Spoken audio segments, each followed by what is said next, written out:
Hello everyone, welcome back from my podcast again. Today we were going to talk about three popular inventions from the 1920s. The 1920s was an exciting time for inventions. Some of the things invented around the time changed the lives of millions of people, and some of those inventions are still widely used today. The television. The invention with the biggest impact was probably the television. It was invented by a Scottish man, John Bird. The first televised pictures were sent over a short distance in 1924, and his invention was formally demonstrated at the Royal Institute 2 years later. The pictures on the screen were not clear, but the viewers could see that they were human faces, and they could see their eyes opening and closing. In 1928, images were sent from Britain to America and later to a ship 1,500 miles out to sea.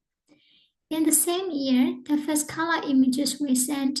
The first sea insets were sold that same year for £25, £1,000 in today's money.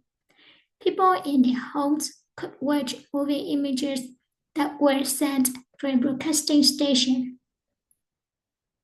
The fridge, another invention that became popular in the 1920s, was the home refrigerator.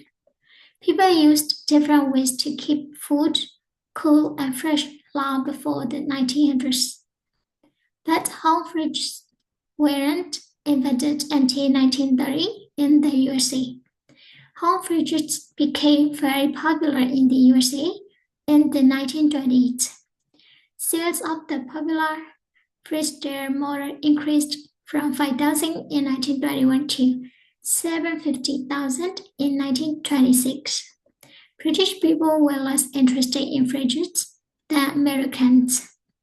They thought that they were unnecessary because the weather in Britain was cooler, but fridges were heavily advertised, and their advantages were described in detail.